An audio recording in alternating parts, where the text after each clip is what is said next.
चल काल की जग में लागे अलौकिक ये आभार। बंधन का विष पान किए और नीलकंठ कहलाए।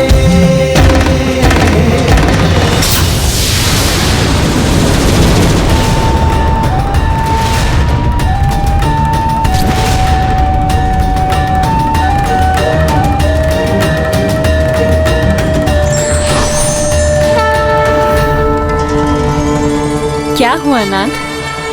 क्या आपको इसलिए ईर्ष्या हो रही है कि महादेव के इस रूप का सौंदर्य आपके मोहिनी रूप के सौंदर्य से अधिक है?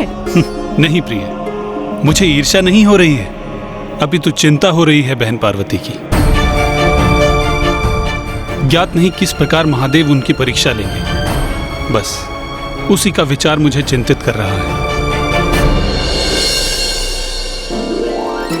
नारायण, मैं अब आपके ही नाम की स्तुति कर देवी पार्वती की इस परीक्षा को आरंभ करूंगा।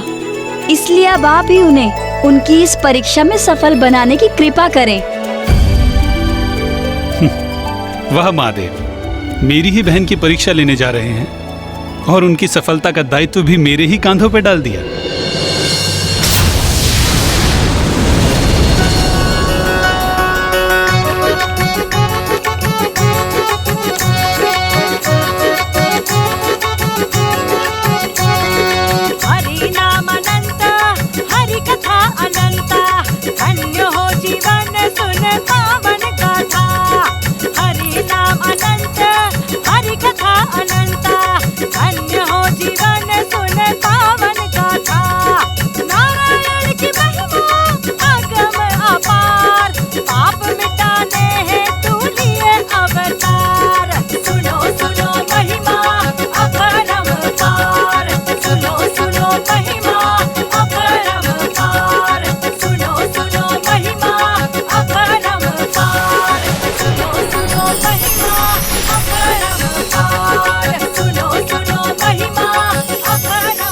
महाराज, यहाँ किसी जोगन का आगमन हो रहा है। हमें अपनी पुत्री पार्वती को इस जोगन और उसकी गौ को दान देने के लिए प्रेरित करना चाहिए। इससे उसका कल्याण अवश्य होगा।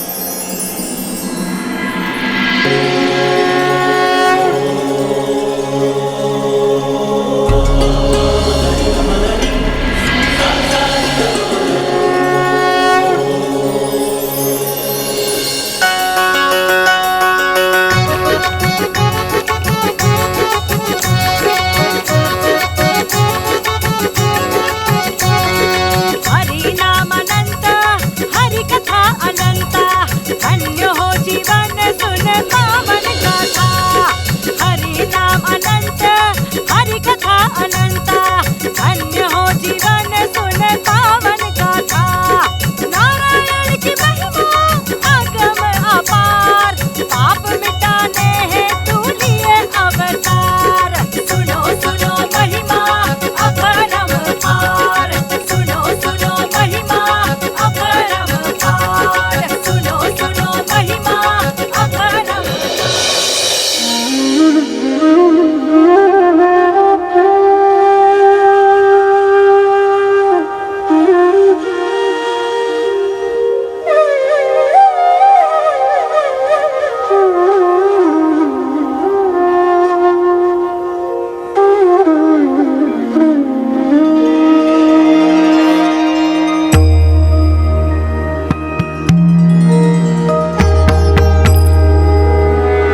महादेव जोगन का रूप धरकर माता पार्वती की परीक्षा लेने पहुंच गए थे, तो वहीं दूसरी ओर तारकासुर का क्रोध उस समय चरम पर पहुंच गया जब उसका अनुचर अट्टासुर उसके समक्ष रिक्त हाथ पहुंचा।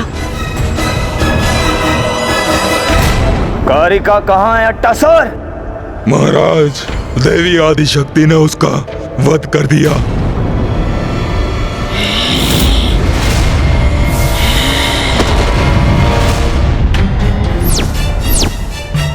बस, बहुत सह चुका हूँ उस आदि देवी शक्ति के प्रकोप को मैं, किंतु अब उस देवी को मेरे प्रचंड क्रोध का सामना करना होगा।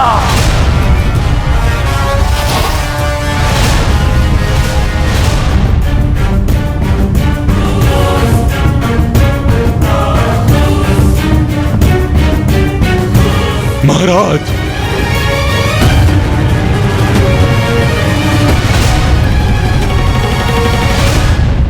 नहीं महाराज, रुक जाइए, रुक जाइए, रुक जाइए महाराज, अन्यथा अनर्थ हो जाएगा। देवी आदि शक्ति को हम तनिक भी क्षति नहीं पहुंचा सकते। अत्यंत शक्तिशाली है वो, इसलिए हमारे रुकने में ही भलाई है, अन्यथा हम सबका अंत कर देगी वो। आपका, मेरा, सबका वध कर देगी। दूर हट, मूर्ख अट्टासुर, मेरा वध कोई नहीं कर सकता। मैं अजय हूँ, अमर हूँ, और जिसके हाथों मेरा वध संभव है उसे मैं जन्म ही नहीं लेने दूंगा। माता आदि शक्ति और महादेव का मिलन मैं कदापि नहीं होने दूंगा, मैं कदापि नहीं होने दूंगा।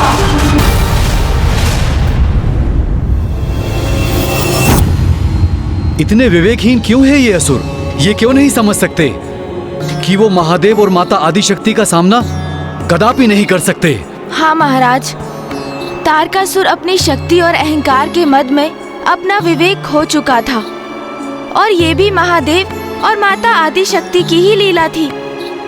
अट्टासुर तारकासुर को निरंतर सावधान करने की चेष्टा कर रहा था, किंतु तारकासुर तो कुछ भी समझने में असमर्थ था, क्योंकि उसके पापों की गागर तो बढ़ती ही जा रही थी। और रही बात अट्टासुर की, तो उसकी चेतावनी को अपना प्रतिद्रोह मानकर उसने उसे दंडित करने का निर्णय ले लिया। नाराज, नाराज।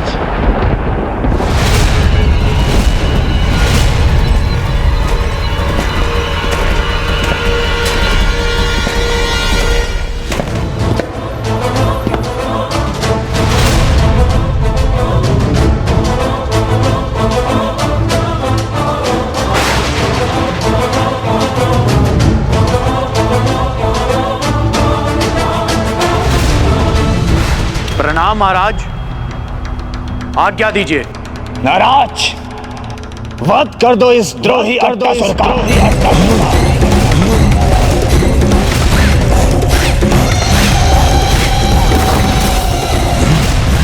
मेरे अंत का आदेश दे दिया महाराज ने। जो आज्ञा महाराज।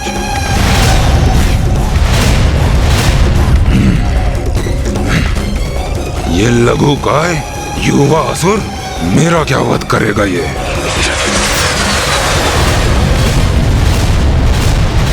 क्या? ये तो घातक बाण में परिवर्तित हो गया है। नाराज अर्थात बाण, मेरा विष बाण है नाराज। इसका आघात भीतर से भस्म करता है। देवी आदि शक्ति मेरा वध करेगी, मेरा। यही कहा था ना तुमने, जो तुम न कर सके उसे नाराज संभव करेगा। नाराज, अंत कर दो इस दुष्ट अट्टासुर का।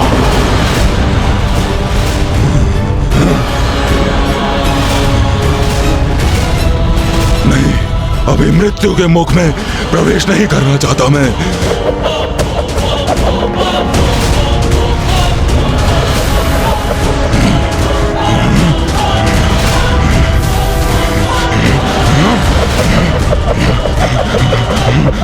महाराज, महाराज क्षमा कर दीजिए महाराज, महाराज क्षमा कर दीजिए, भूल हो गई महाराज। मुझे अपनी भूल सुधारने का एक अवसर और दीजिए महाराज।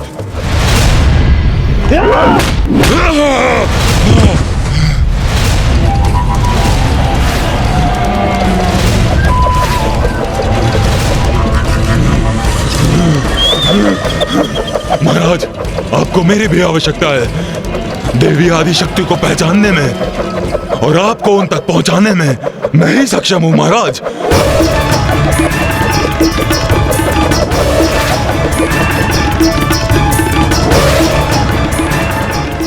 कदाचित उचित ही कह रहा है ये दुष्ट। नाराज, रुक जाओ।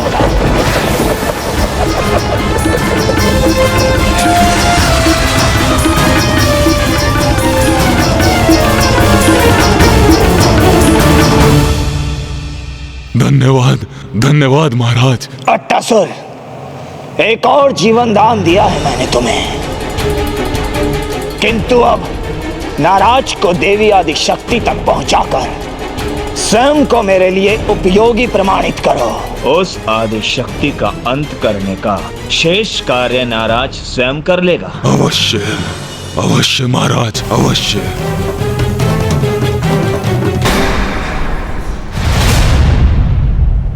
जब तारकासुर को अट्टासुर के माध्यम से माता की अपार शक्ति का भान हुआ तो उसने ठान लिया कि वो माता पार्वती को क्षति पहुंचाकर उनके और महादेव के संयोग की संभावना को ही मिटा देगा। इसलिए माता पार्वती पर उसके आक्रमणों की तीव्रता और भी बढ़ गई। अर्थात उसने आक्रमण करने हेतु नाराज को अट्टासुर के साथ भेजा। हाँ महाराज, एक ओर जहां तारकासुर के आक्रमण संकट बनकर प्रस्तुत हो रहे थे, वहीं देवताओं को एक और आशंका थी कि माता पार्वती ने महादेव को उनके जोगन रूप में पहचान लिया था। तो क्या ऐसा हुआ था ब्राह्मण देवता? क्या माता को महादेव का वास्तविक परिचय ज्ञात हो गया था?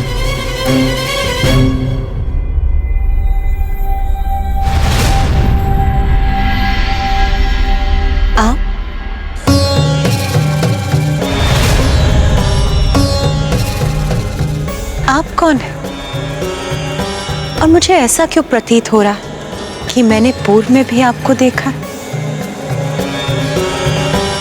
हरी हरी, देखा है कन्या, अवश्य देखा है।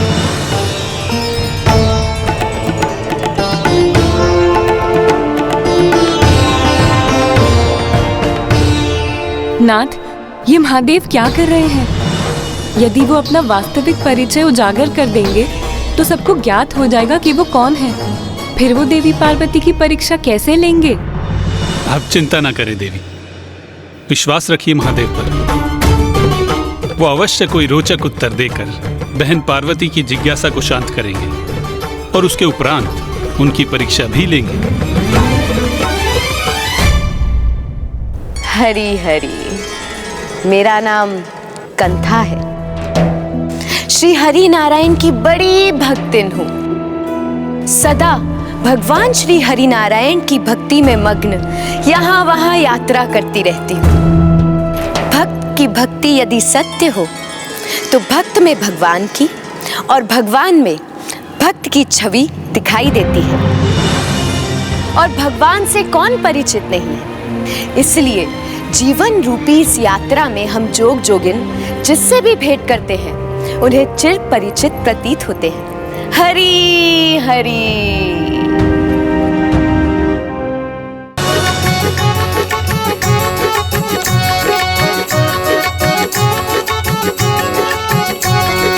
हरि नाम अनंत, हरि कथा अनंत, धन्य हो जीवन सुन पावन गाथा। सुनो सुनो महिमा अपरंपार। प्रथम अवतार लिया विष्णु ने, मत्स्य रूप में मत्स्य अवतार। प्रलय से उत्तम जीवों को बचाकर सृष्टि का किया उद्धार। सागर मंथन को सफल बनाने पूजा हरि का गुर्म अवतार, कश्यप का रूप धरा और मंदराचल को दिया आधार। हरि नाम अनंत, हरि कथा अनंत, धन्य हो जीवन सुन पावन गाथा। नारायण की महिमा अगम अपार, पाप मिटाने हेतु लिए अवतार। सुनो सुनो महिमा अपरंपार। पृथ्वी की रक्षा हेतु हरि ने लिया 12 अवतार। दुष्ट हिरण्याक्ष को मार गिराया, पृथ्वी को दिया आधार। हरि नाम अनंत, हरि कथा अनंत, धन्य हो जीवन सुन पावन गाथा।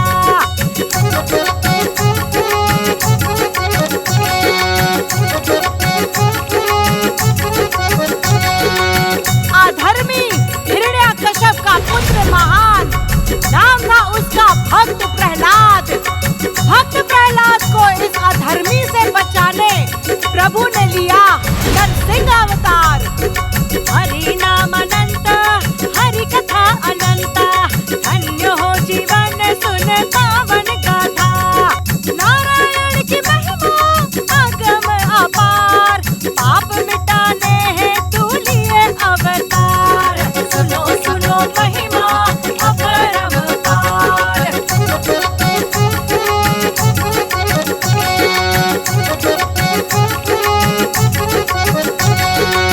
बलि से स्वर्ग और धरा को बचाने नारायण का वामन अवतार। तीनों लोक को मापा धरकर त्रिविक्रम आकार। हरि नाम अनंत, हरि कथा अनंत, धन्य हो जीवन सुन पावन गाथा। नारायण की महिमा अगम अपार, पाप मिटाने हेतु लिए अवतार।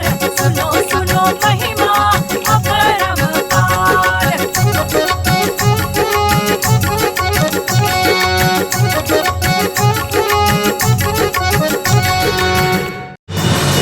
जब राजाओं का बड़ा अधर्म और पाप, तब लिया प्रभु ने परशुराम अवतार। कार्तिवीर्य अर्जुन को भी मारा, दमन किया सबका अहंकार। हरि नाम अनंत, हरि कथा अनंत, धन्य हो जीवन सुन पावन गाथा। नारायण की महिमा अगम अपार, पाप मिटाने हेतु लिए अवतार। सुनो सुनो महिमा अपरंपार।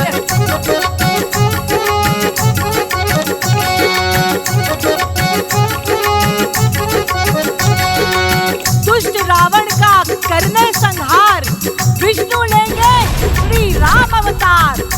राम नाम के कारक मंत्र से गूंजेगा सारा संसार। हरि नाम अनंत, हरि कथा अनंत, धन्य हो जीवन सुन पावन गाथा। नारायण की महिमा अगम अपार, पाप मिटाने हेतु लिए अवतार। सुनो सुनो महिमा अपरंपार।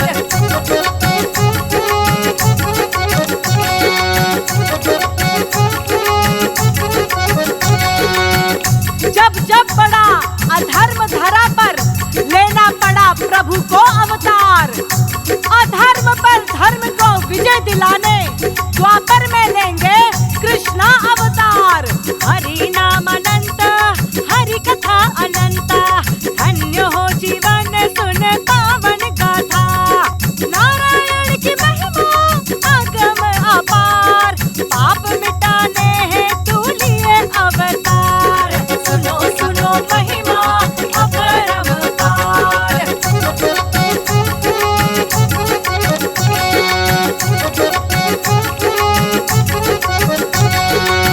कलयुग में जब होगी पाप की पराकाष्ठा, तब लेंगे प्रभु कल की अवतार।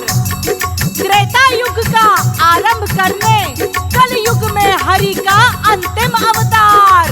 हरि नाम अनंत, हरि कथा अनंत, धन्य हो जीवन सुन पावन गाथा। नारायण की महिमा अगम अपार, पाप मिटाने हैं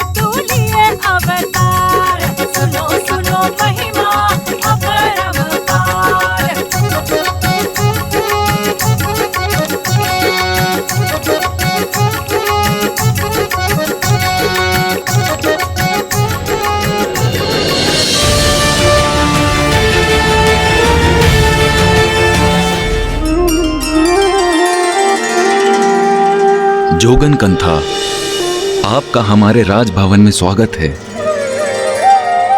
आपके मुख से नारायण की इतनी सुंदर स्तुति सुनकर हम कृतार्थ हुए। कृपा करके आप मुझे कुछ भेंट स्वरूप देने की अनुमति दीजिए। हरी हरी। अवश्य महाराज। महारानी,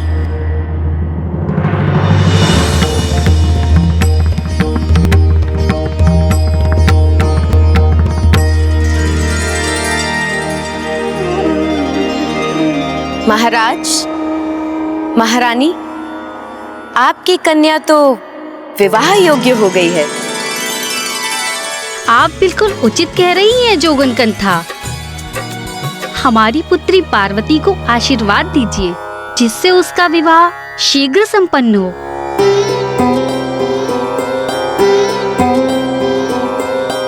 आपकी पुत्री तो तेजस्विनी है, सर्वगुण संपन्न है, संस्कारी है।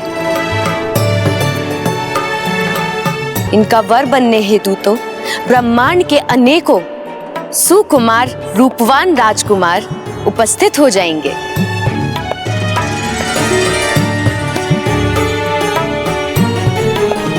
क्षमा कीजिए कंथा, किंतु मुझे उन राजकुमारों में कोई रुचि नहीं।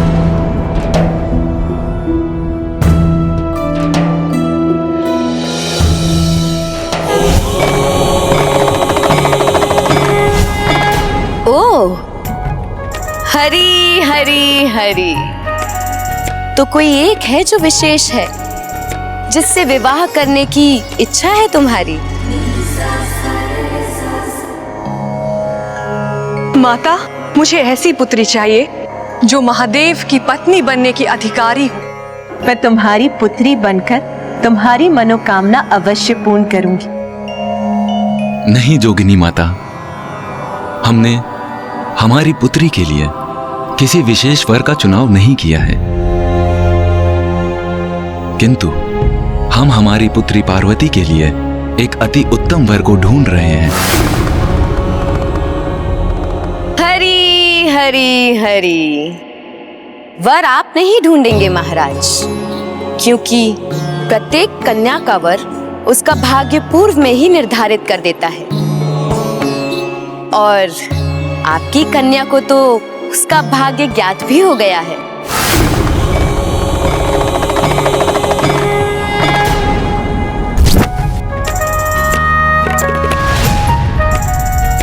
क्यों पुत्री, तुम्हारे मन में उसकी छवि है ना, जिसे तुम पति रूप में पाना चाहती हो?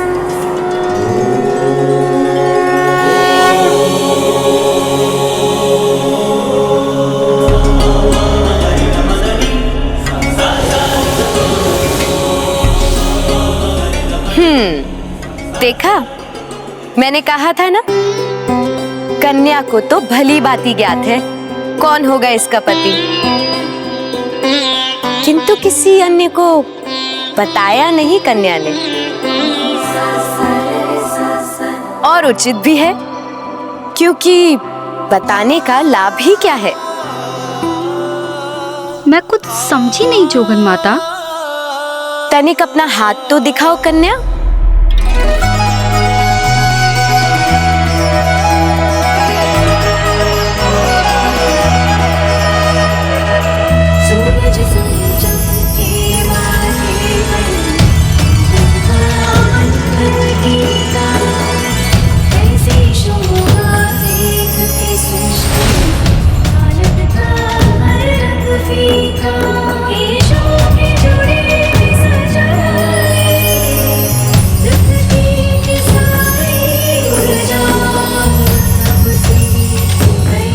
ऐसा क्यों आभास हो रहा है मुझे, जैसे स्पर्श से मैं पूर्व काल से ही परिचित हूँ। ये जोगन मुझे ऐसा आभास करा रही है जैसे दीर्घ काल से ही मेरे प्रेम और समर्पण का किसी से अटूट नाता हो।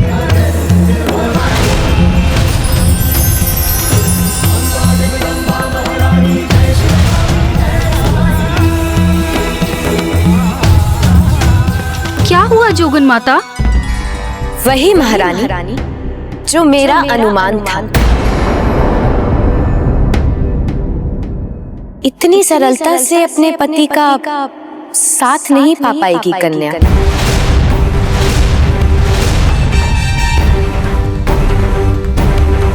वो आपकी कन्या का भाग्य नहीं, क्योंकि उसके लिए इसे 3000 वर्षों तक कठिन तपस्या करनी होगी।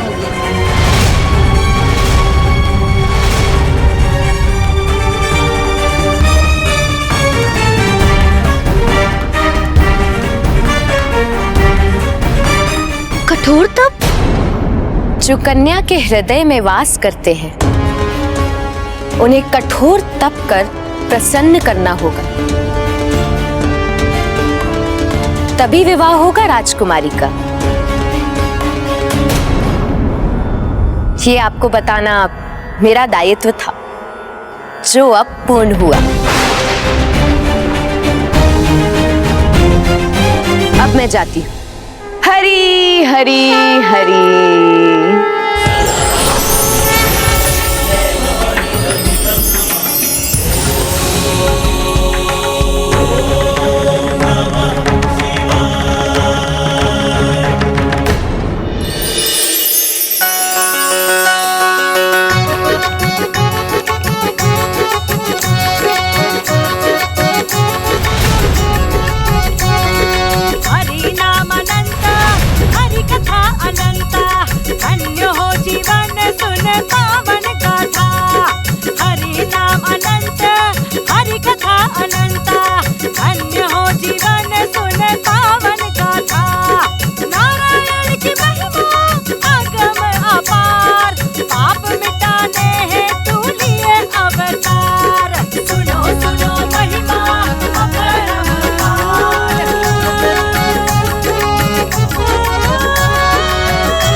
पार्वती, तुम रो रही हो? क्या हुआ? ये अश्रु क्यों है तुम्हारे नेत्रों में? याद नहीं माता, किंतु जोगिन माता को जाते थे मुझे ऐसा प्रतीत हो रहा है कि कोई अत्यधिक समीपी मुझसे दूर जा रहा है।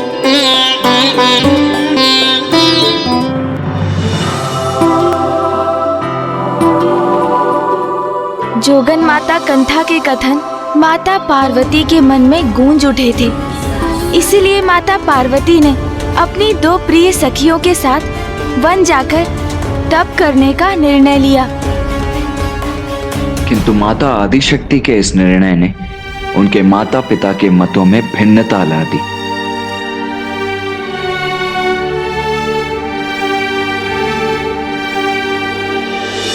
पिताश्री, मुझे आज्ञा दीजिए और आशीर्वाद भी कि मैं अपनी तपस्या संपन्न कर सकूं।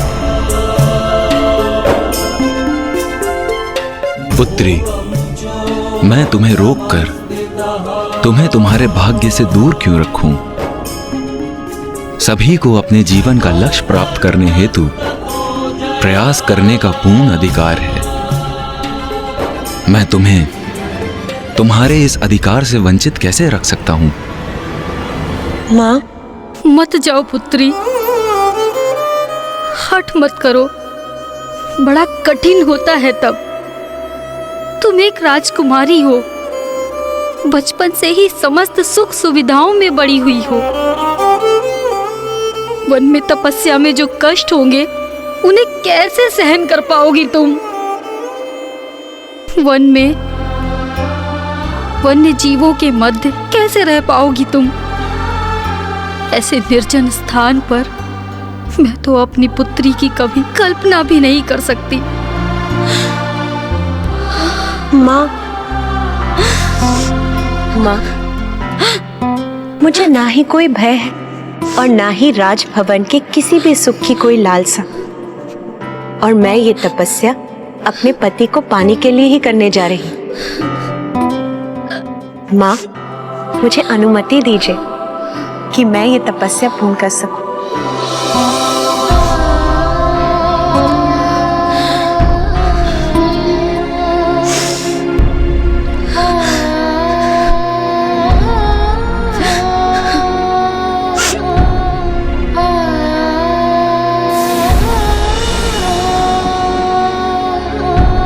पुत्री।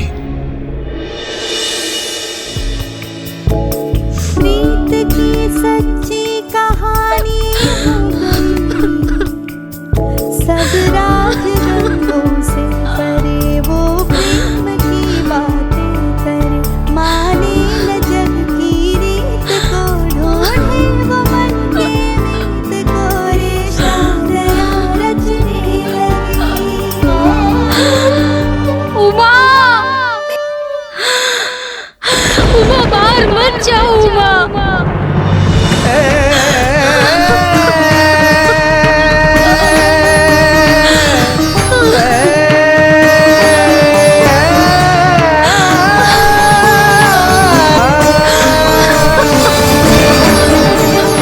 देवी मैना,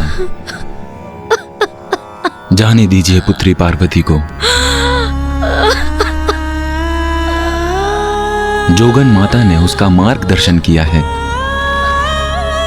महादेव को पाने हेतु उसका तपस्या करना अनिवार्य है। तप करने से उसे अपने जीवन में लक्ष्य की प्राप्ति होगी। इसीलिए पुत्री पार्वती को मत रोकिए, उसे अपने पथ पर अग्रसर होने दीजिए। जाओ पुत्री।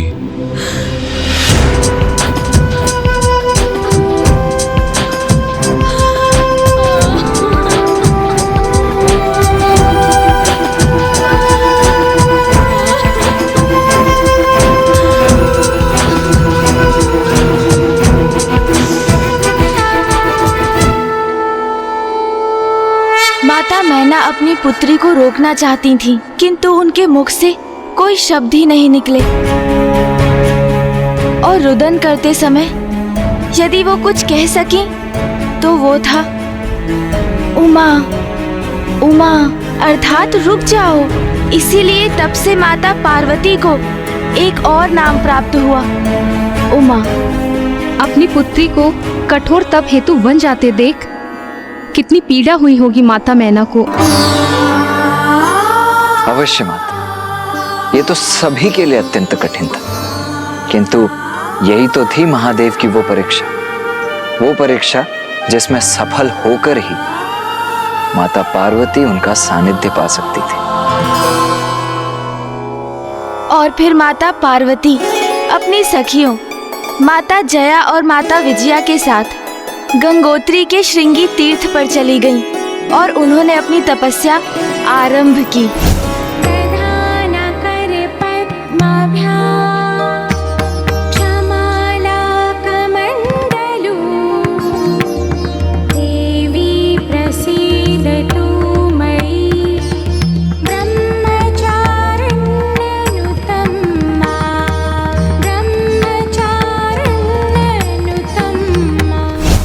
माता द्वारा महादेव का ध्यान करते ही उनके मुख से स्वतः पंचाक्षर शिव मंत्र ओम नमः शिवाय का निरंतर जाप करना आरंभ हुआ।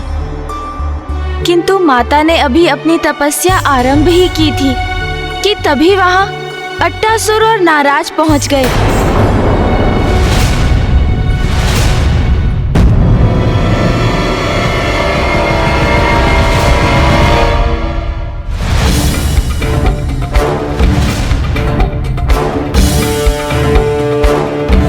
चलो विजया, पार्वती का ध्यान से उठने का समय होने वाला है। चलो चलकर उसके लिए कुछ फल ले आते हैं।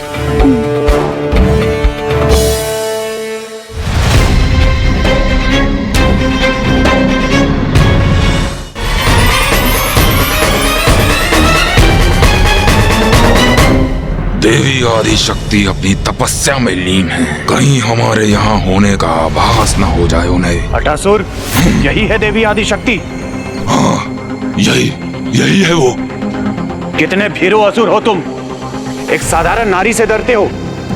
साधारण नहीं, असाधारण है वो, क्योंकि मैं इनकी शक्ति का साक्षी रह चुका हूँ।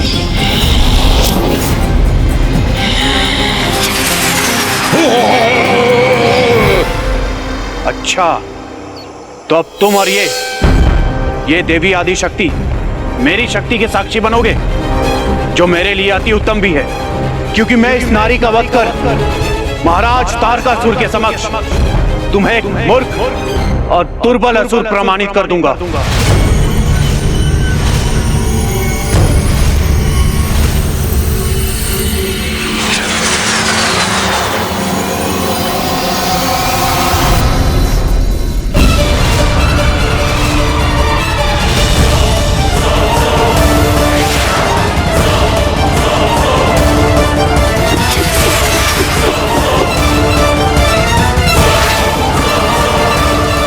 गया तो है ये विस्मयी असुर, किंतु ये लौट सकेगा अथवा नहीं ये ज्ञात नहीं मुझे।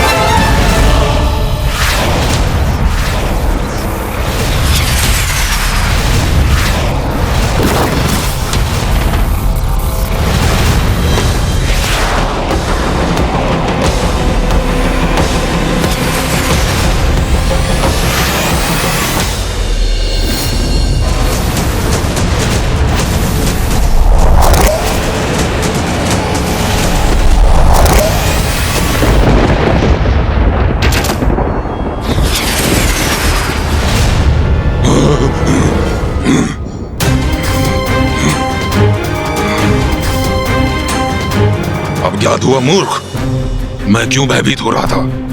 अब बता सकते हो मुझे, दुर्बल मैं हूं या तुम?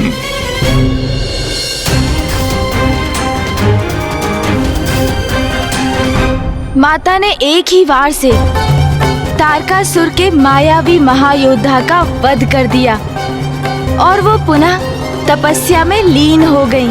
और जब अट्टासुर ने इसकी सूचना तारकासुर को दी तो वो ये सूचना पाकर और भी भयभीत हो गए, क्योंकि अब वो ये समझ चुका था कि यदि माता की तपस्या संपन्न हुई तो उन्हें महादेव का साथ प्राप्त होगा, और इसकी कल्पना भी उसके लिए असहनीय थी।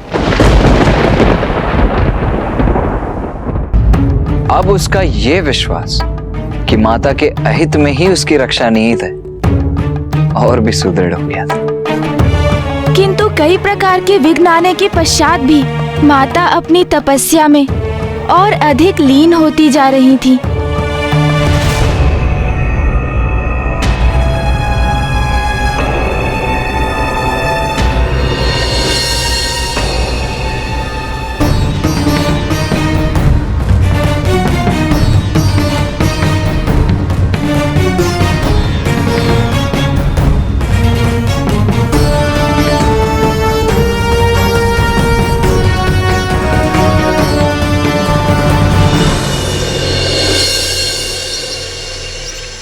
वर्षा, ग्रीष्म और शीत ऋतुएं आती जाती रहीं, किंतु माता अपने स्थान पर स्थिर पंचाक्षर शिव मंत्र का निरंतर जाप करती रहीं। प्रथम वर्ष तो उन्होंने फलाहार कर अपना तप किया, किंतु द्वितीय वर्ष से उन्होंने फलों का भी परित्याग कर दिया। अब वो मात्र वृक्षों के पर्ण अर्थात उनके पत्तों का भोजन प्राप्त कर तप में लीन रहने लगी। और जैसे जैसे माता का तप और भी कठोर होता गया, उनके संपूर्ण व्यक्तित्व से एक प्रचंड ऊर्जा प्रस्फुटित होने लगी। इस मध्य दुष्ट तारकासुर माता की तपस्या भंग करने की मंशा से अपने अनेकों असुरों को भेजता रहा, किंतु वे बार बार असफल होते रहे। और फिर एक दिवस तारकासुर ने अपने अनुचर अट्टासुर के साथ माता के समक्ष जाने के लिए भेज दिया और एक नवीन असुर को।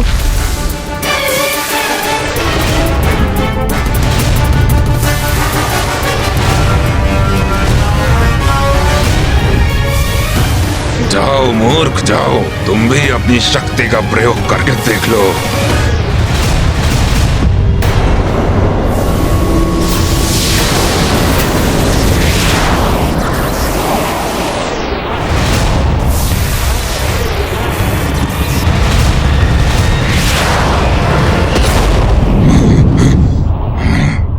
एक और मूर्ख असुर का अंत हुआ।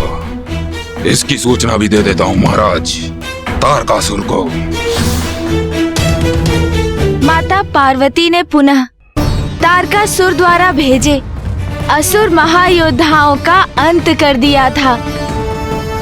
और वो अब और भी गहरी तपस्या में जा रही थी। पार्वती, ये लो पर्ण। और फिर एक समय ऐसा भी आया जब माता ने पर्ण अर्थात पत्तों के आहार का भी परित्याग कर दिया।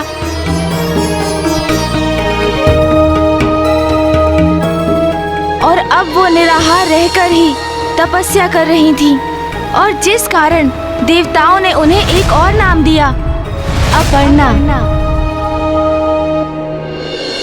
स्वामी, देवी पार्वती की कितनी कठोर परीक्षा ले रहे हैं महादेव। हाँ प्रिय, ईश्वर की प्राप्ति का तो एक ही मार्ग है, तपस्या। और मुझे पूर्ण विश्वास है कि देवी पार्वती कठोर तप के पश्चात अपने ईश्वर को प्राप्त कर ही लेंगी। महादेव का सानिध्य और उनका साथ पाने के लिए माता ब्रह्मचारिणी ने कठोर तप करना आरंभ कर दिया। दिवस, मास और वर्ष बीतते गए, किंतु माता का तप चलता ही रहा। इतना कठोर तप करने के कारण माता की देह इस अवस्था में पहुंच चुकी थी कि अब माता अपने नेत्र तक नहीं खोलती थी।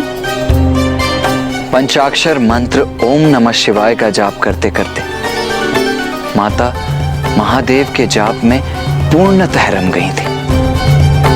और इसी प्रकार सहस्त्रों वर्ष बीत गए। किंतु ब्राह्मण देवता, माता पार्वती इतने वर्षों से इतना कठोर तप कर रही थी, तो महादेव उनके तप से प्रसन्न क्यों नहीं हुए?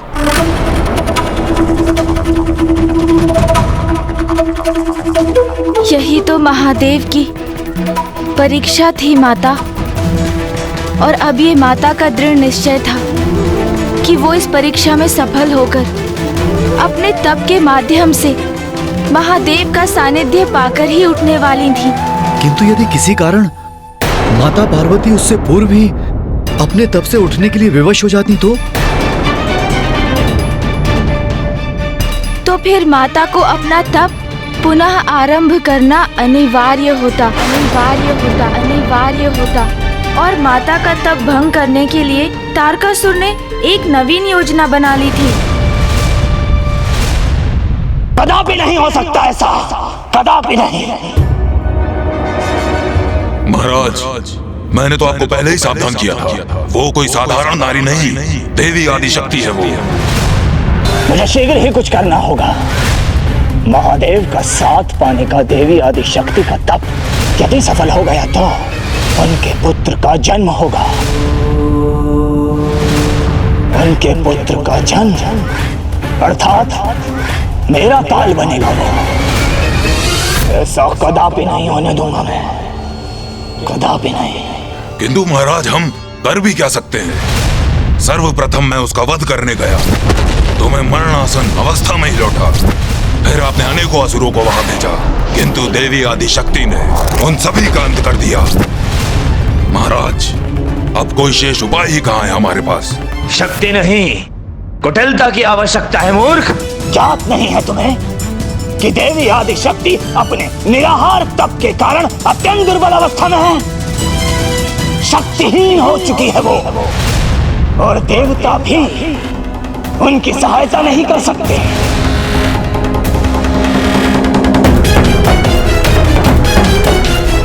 क्योंकि उन्हें तो यज्ञ के भविष्य से वंचित कर मैंने ही दुर्बल बना दिया।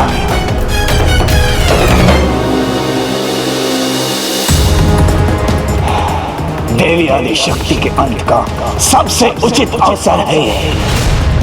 अब अपना सबसे भीषण प्रहार कर उस देवी का अंत करूंगा मैं।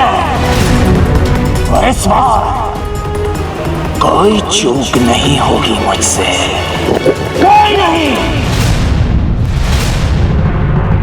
ओम नमः शिवाय, ओम नमः शिवाय, ओम नमः शिवाय। ये कैसे भयंकर ध्वनि है?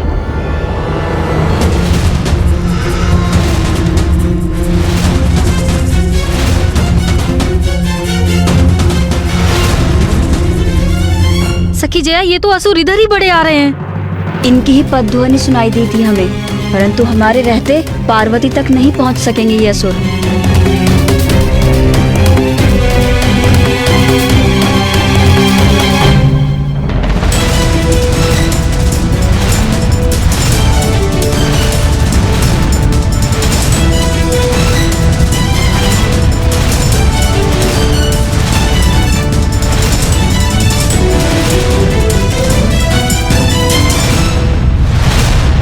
तारकासुर ने माता पर आक्रमण करने अपनी संपूर्ण सेना भेज दी, किंतु माता तो अपने तप में पूर्णतः लीन है। माता आदिशक्ति तो स्वयं संपूर्ण असुर सेना का अंत करने में समर्थ थी, किंतु वो अपनी तपस्या में इतनी लीन थी कि उन्हें इस आक्रमण का आभास ही नहीं था। हाँ महाराज, और देवता भी असुरों से युद्ध करने की अवस्था में नहीं थे, क्योंकि वो अत्यंत दुर्बल हो चुके थे। तो इन असुरों का विनाश कर ये कौन सुनिश्चित करने वाला था कि अब माता के तप में कोई बाधा न आए? माता की कोई लीला अकारण नहीं होती महाराज। उनकी प्रत्येक लीला के पीछे छिपा रहस्य समय आने पर ही उजागर होता है।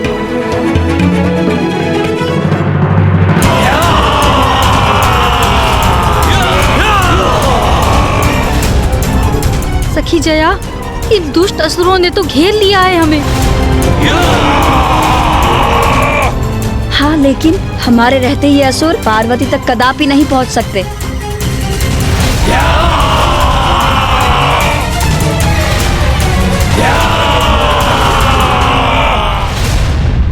इस दुष्ट तारकासुर ने अपनी समस्त सेना भेजकर माता पार्वती पर आक्रमण कर दिया। इसने तो सृष्टता की सभी सीमाएं लांघ दी है।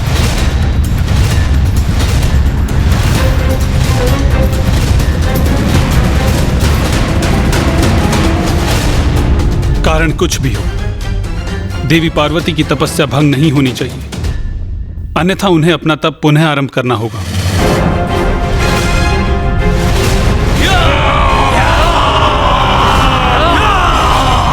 माता मैना और महाराज हिमावन ने हमें यहाँ पार्वती की सुरक्षा के लिए भेजा है। भले ही आज हमारे प्राण क्यों न चले जाएं, परंतु पार्वती का हित कदापि नहीं होने देंगे हम।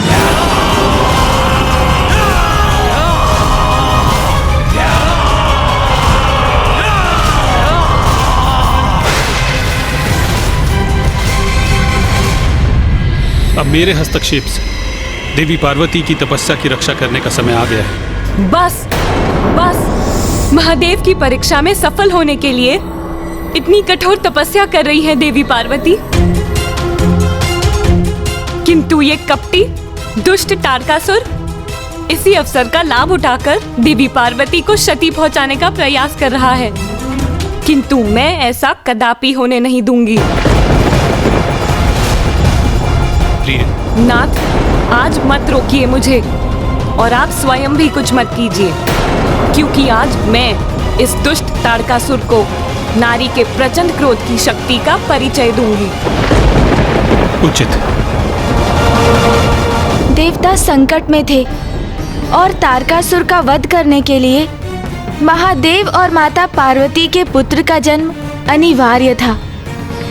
नारी शक्ति जागृत हो चुकी थी और माता लक्ष्मी तारकासुर के असुरों को ऐसा पाठ पढ़ाने के लिए तत्पर थी जिसकी उन असुरों ने कल्पना भी नहीं की थी।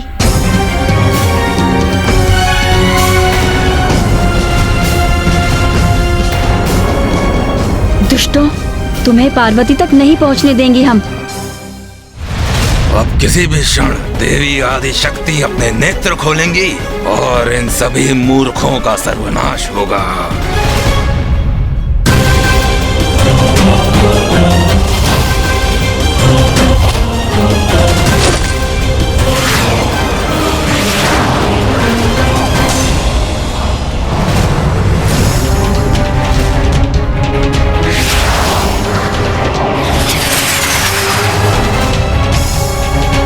ये बाढ़ तो बड़ी तीव्र गति से हमारी ओर बढ़ रहे हैं सखी विजया, इन्हें कैसे रोके हम?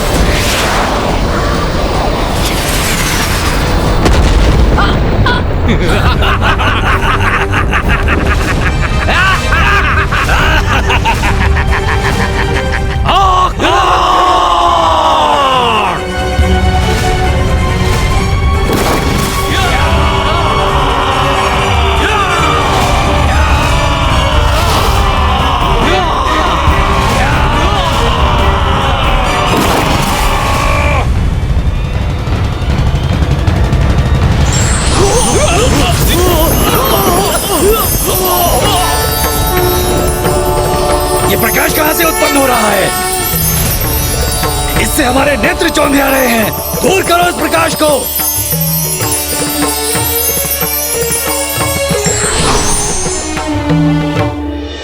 माता लक्ष्मी,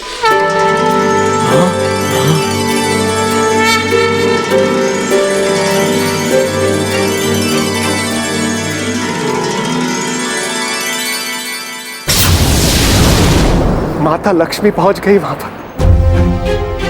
उचित है, वहां पहुंचकर उन्होंने स्वयं ही असुरों को रोक दिया।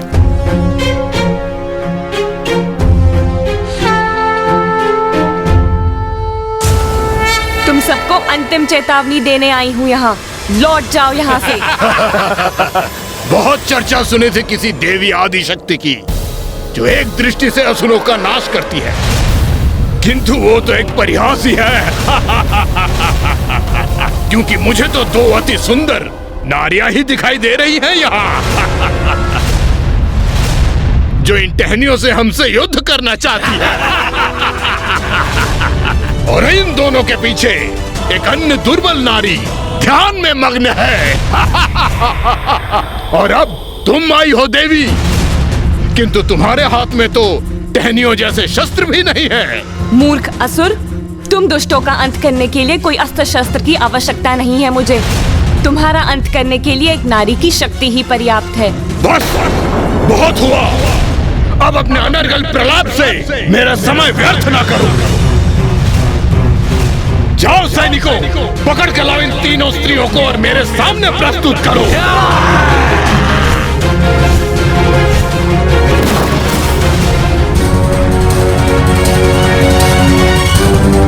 चेतावनी देने आई थी मुझे।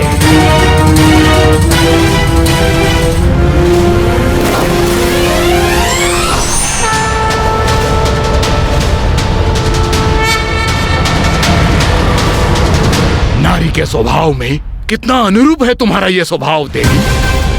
क्या आशय है तुम्हारा? क्या रसोई गृह के पात्रों से युद्ध करोगे हमसे? तो क्या ये स्वर्ण कलश अस्त्र इस देवी का और हमारे इन अस्त्र शस्त्रों का सामना ये कलश करेंगे? मेरा स्वर्ण कलश क्या कर सकता है वो तो तुम्हें अभी ज्ञात हो जाएगा मूर्खों।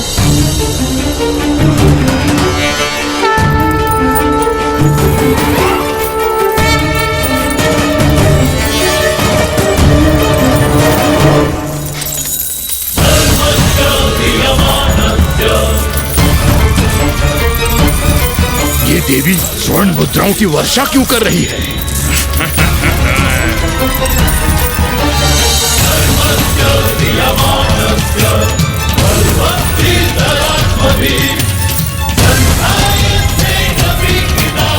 इतनी स्वर्ण मुद्राएं, इतना धन।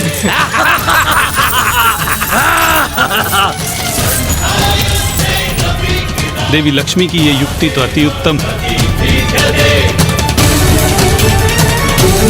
लालच तो असुरों का स्वभाव है। इन स्वर्ण मुद्राओं को देखकर मेरे भीतर भी लालच उत्पन्न हो रहा है।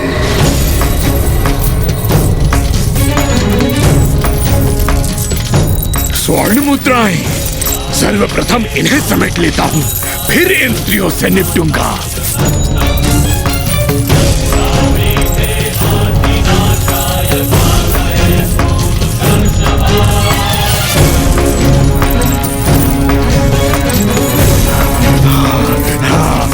स्वर्ण मुद्राएं।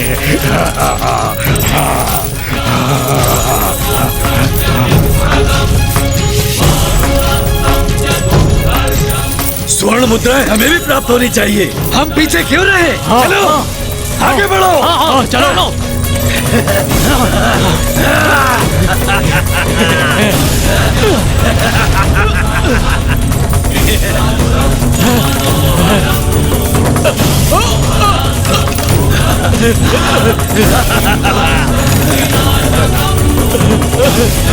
इतनी स्वर्ण मुद्रा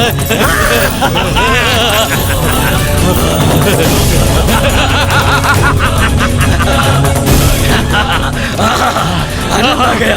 आनंद आ गया। के स्पर्श से इस स्वर्ण के स्पर्श धनी का हो जाएंगे। हम भी धनी हो जाएंगे।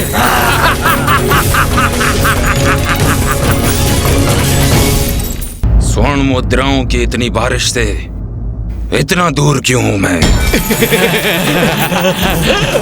इन मूर्खों को मैं यहाँ पर लेकर आया, इसलिए स्वर्ण पर सर्वाधिक मेरा अधिकार है। तो फिर मैं यहाँ किस निमंत्रण की प्रतीक्षा कर रहा हूँ? महाराज तारकासुर क्या देते हैं मुझे?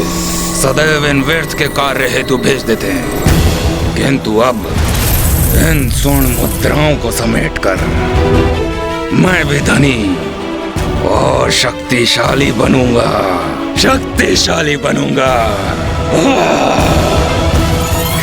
इतनी स्वर्ण मुद्रा एकत्रित कर ली मैंने, अब तो धन ही धन है मेरे जीवन में। अभी मैं और स्वर्ण मुद्रा एकत्रित कर लेता हूँ।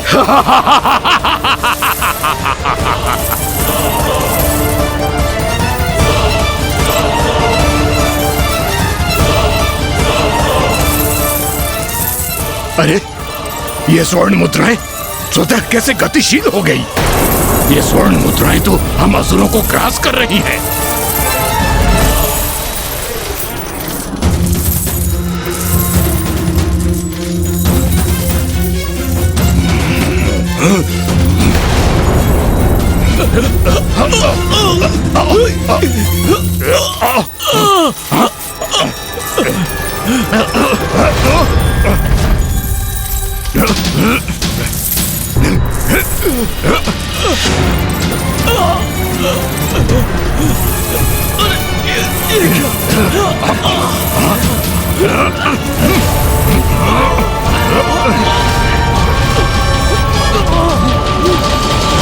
इन दुष्टों को उचित दंड दिया है देवी लक्ष्मी ने।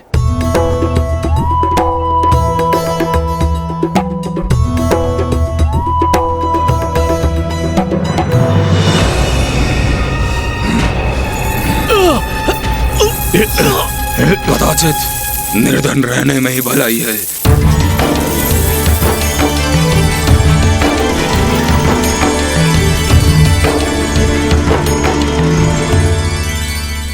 तुम्हें चेतावनी दी थी मैंने। ए नारी, हमारे पांव जकड़ लिए तो क्या हुआ? हाथ तो अभी भी हमारे मुक्त है और मैं इन्हीं हाथों से तुम्हारा अंत करूंगा।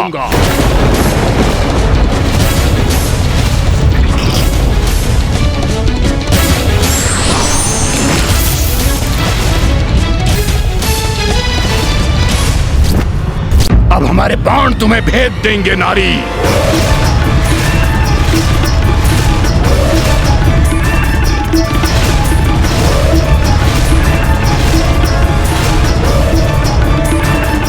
ये दुष्टासुर तो माता लक्ष्मी पर अपना लक्ष्य साध रहे। लो देवी, अब अपने काल से भेंट करो तुम।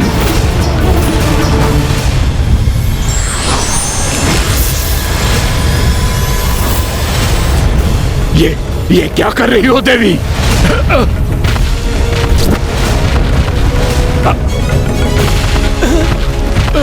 अरे ये स्वर्ण मुद्रा है, ऊपर उठकर घेर रही है हमें, हमें बाधित कर रही है ये मुद्रा है। क्या करें हम?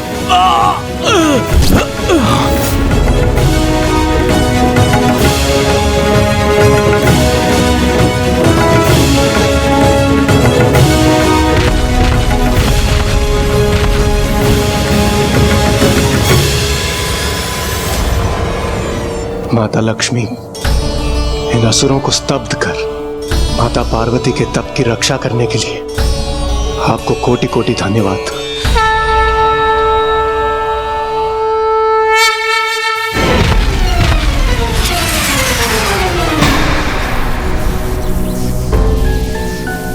आप निश्चिंत होकर अपनी तपस्या पूर्ण कीजिए देवी पार्वती। मैं आप तक कोई बाधा या विघ्न नहीं पहुंचने दूंगी।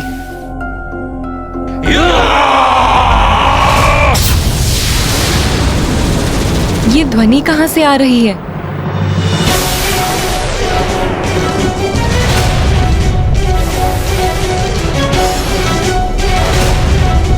सावधान देवी, अब हम तुम्हारा संहार करेंगे। सावधान!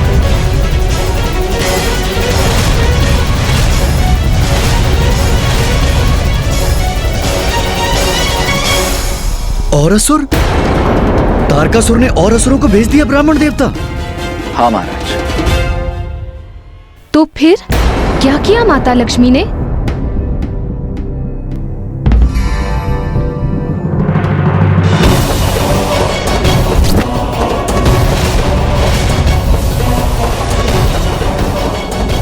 आकाश में तो जैसे असुरों की वर्षा सी हो रही है। इन सभी को कैसे नष्ट करेंगी देवी लक्ष्मी?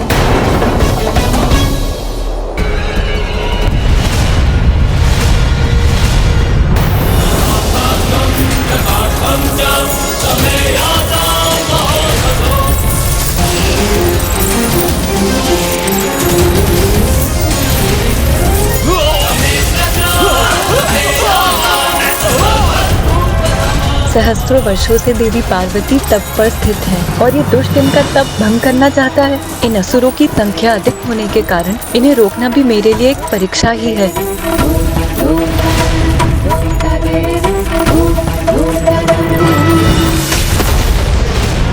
वो अकेले नहीं निपटेंगी इन असुरों से।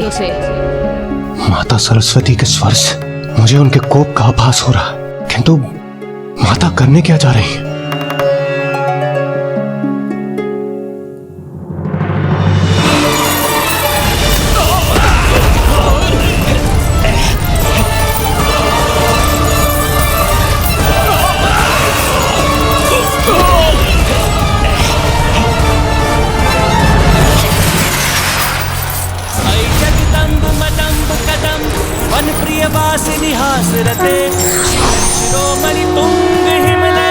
प्रणाम देवी सरस्वती। अब ये तृतीय देवी कहाँ से उत्पन्न हुई? और ये क्या वीणा? ये देवी संगीत वादन करने जा रही है।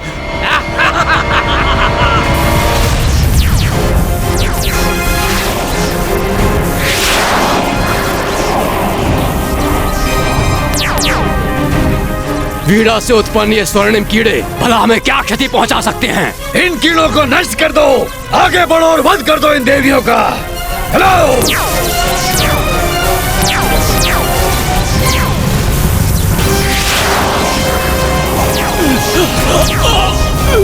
अरे हम तो बंदी बन गए। इन स्वर्णिम कीड़ों ने हमें बंदी बना लिया। मुक्त करो हमें, मुक्त करो हमें।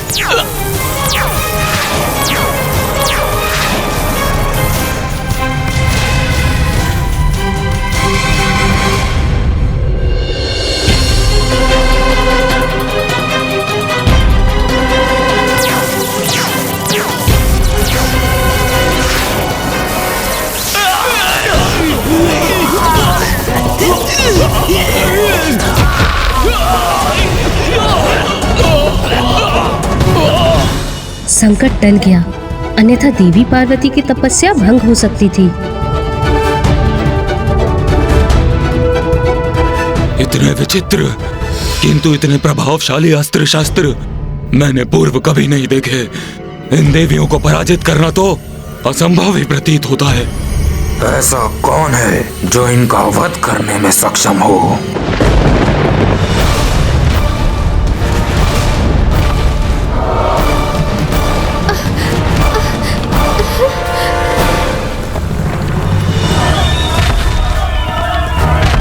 अब कौन आ रहा है यहाँ, जिसके पश्चात से ये भूमि कंपित हो रही है?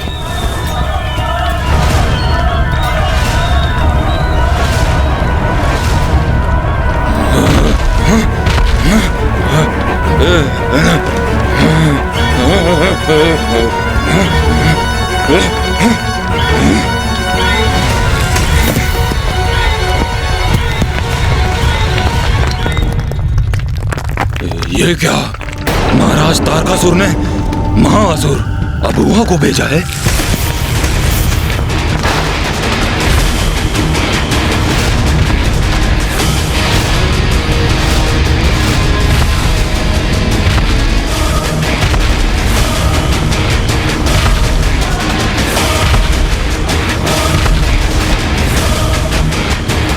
ये तो इस पर्वत की ओर आ रहा है जहां मैं स्थित हूं, और इस पर्वत को पार करके ये देवी आदि शक्ति तक पहुंच सकता है।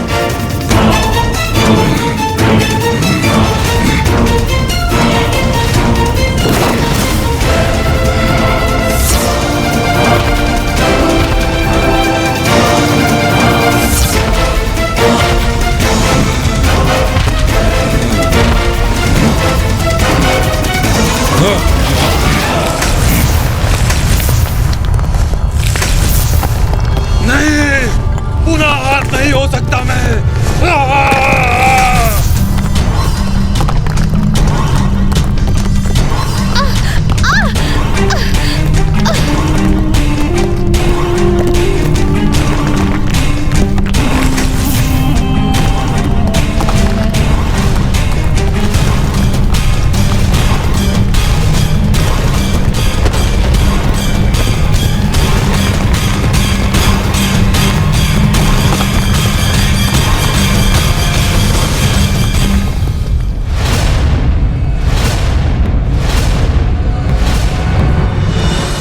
कौन असुर है? माता लक्ष्मी और माता सरस्वती तो उड़ते असुरों से निपट रही हैं। अभी एक और नवीन असुर उत्पन्न हो गए। मुझे भय है कहीं असुर माता की तपस्या न भंग कर दे। यदि देवी पार्वती अपनी तपस्या से उठने के लिए विवश हुई तो वो महादेव की परीक्षा में कभी सफल नहीं हो पाएंगी।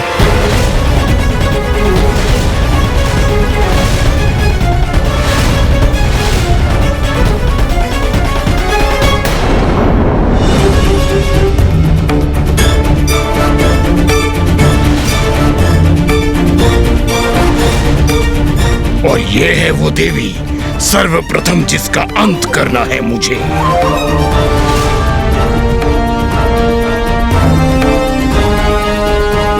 तो ये सब हो रहा है यहाँ देवियों, किंतु क्या तुम देवियों को यह ज्ञात नहीं कि महाराज से प्रतीक्षा करवाना सर्वथा अनुचित है?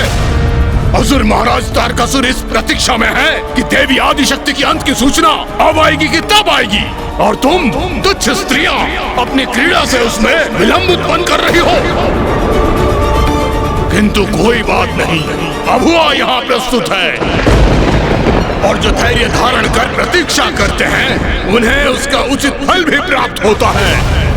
और मैं अब महाराज की प्रतीक्षा को सार्थक करूंगा, और तुम तीनों देवियों का अंत कर एक के स्थान पर उन्हें 3 देवियों के अंत की सूचना दूंगा। एक अन्य विचार आया है मेरे मन में, क्यों ना मैं इस संपूर्ण सृष्टि का ही विनाश कर दूं,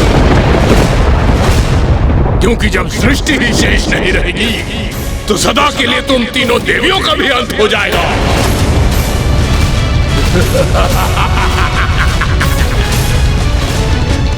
विभाजनास्त्र, विभाजनास्त्र।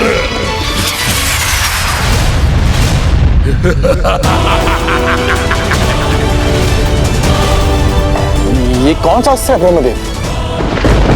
ये वो अस्त्र है वायुदेव जो किसी को भी 2 भागों में विभाजित कर सकता है।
जिसका भय था वही हो। माता की तपस्या भंग हो गई।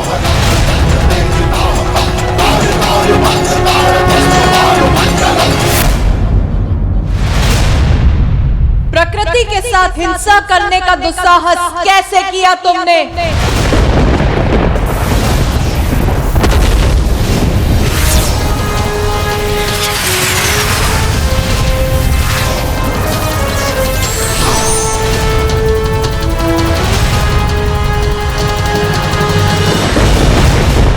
प्रकृति के साथ जो रोष उत्पन्न करता है उसका यही परिणाम होता है, सर्वनाश।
देवी आदिशक्ति, अच्छा है, अब युद्ध का आनंद आएगा।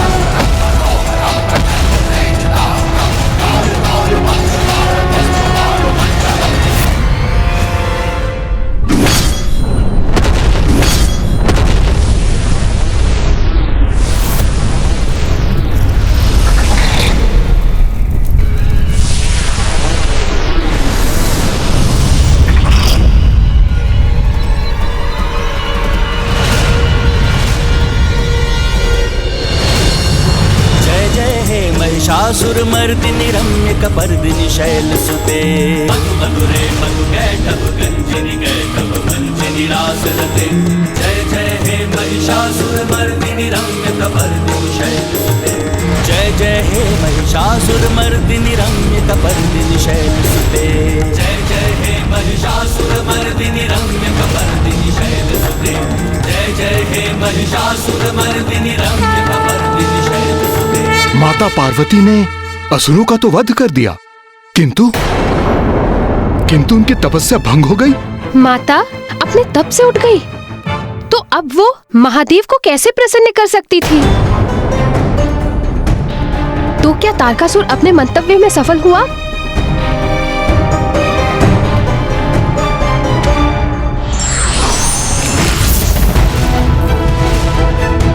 जिसका भय था वही हो। माता की तपस्या भंग हो गई।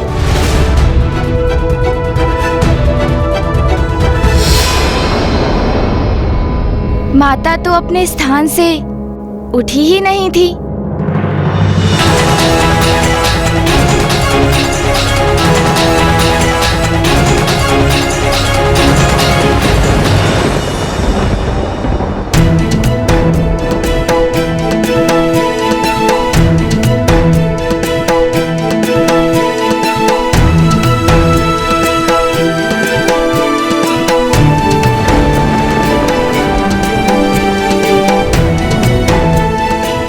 माता, आपने इस असुर रूपी संकट का निवारण किया। आपको कोटि कोटि धन्यवाद। उचित है, बहन पार्वती का तप खंडित नहीं हुआ।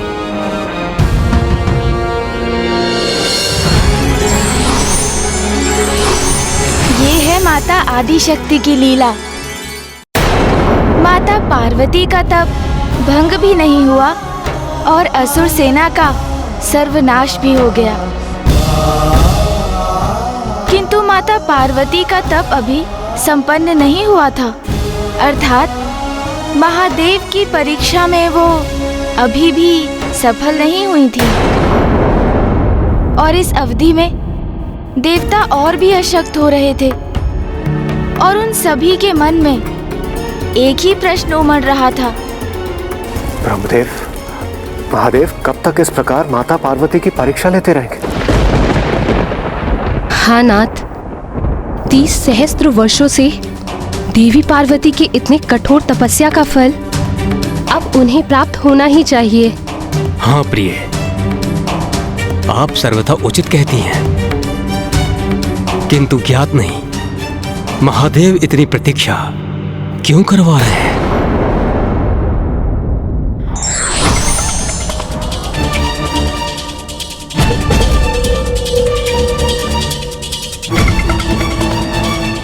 प्रणाम नारायण।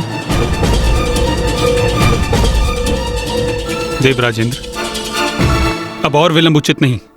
अब समय आ गया है कि आप सभी देवता एकत्रित होकर महादेव के समक्ष प्रस्तुत हों और उनसे विनती करें कि वो देवी पार्वती की परीक्षा संपन्न करें। उचित है नारायण।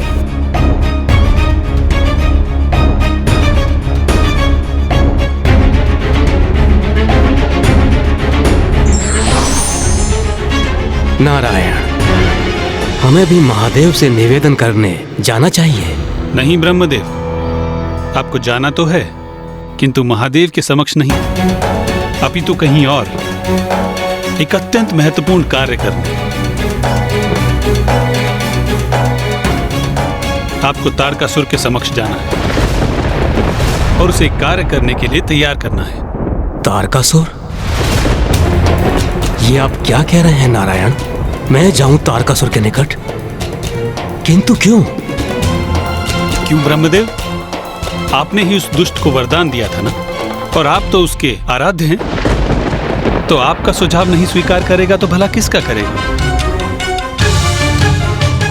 ब्रह्मदेव, एक दीर्घ अवधि से मेरी बहन पार्वती महादेव को प्रसन्न करने के लिए कठोर तपस्या कर रही है, जिससे महादेव प्रसन्न होकर उनसे विवाह करें, जिसके उपरांत उनका पुत्र उत्पन्न हो, जो तारकासुर का अंत करके सृष्टि को इस महासंकट से मुक्त करे। तो आप भी इतना योगदान तो दे ही सकते हैं।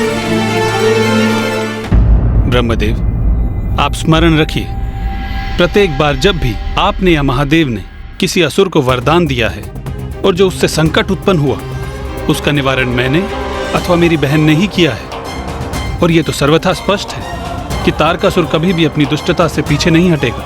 वो महादेव और देवी पार्वती के संयोग की संभावना को मिटाने हेतु वो कोई प्रयास नहीं छोड़ेगा। इसलिए हमें उसके मन को भटकाकर उसकी कुबुद्धि को कहीं और व्यस्त रखना होगा। और ये कार्य आपसे उत्तम कौन कर सकता है?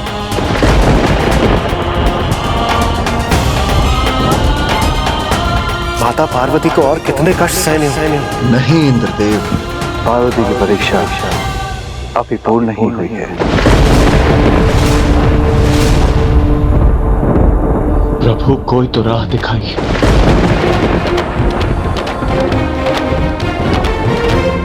हमसे उनकी अवस्था नहीं देखी जाती प्रभु।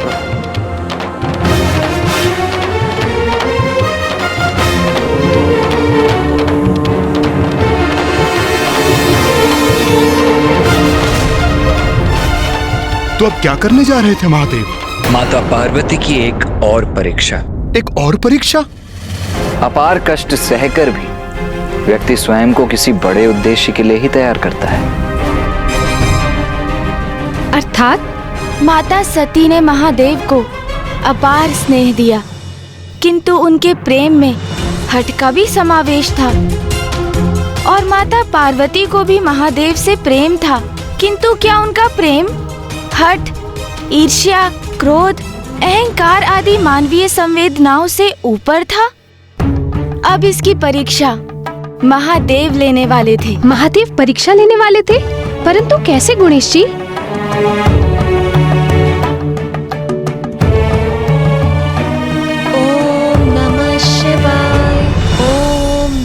शिवाय ओम नमः शिवाय ओम नमः शिवाय।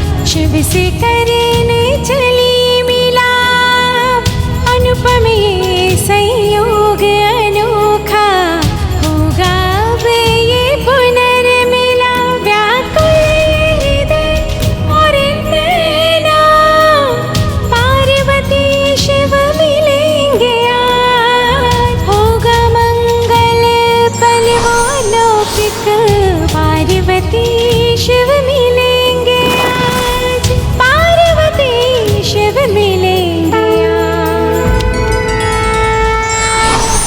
कठिन परीक्षा और प्रयत्न के उपरांत ही मनचाहा परिणाम प्राप्त किया जा सकता है। ईश्वर अपनी लीला के माध्यम से यही संदेश देते हैं।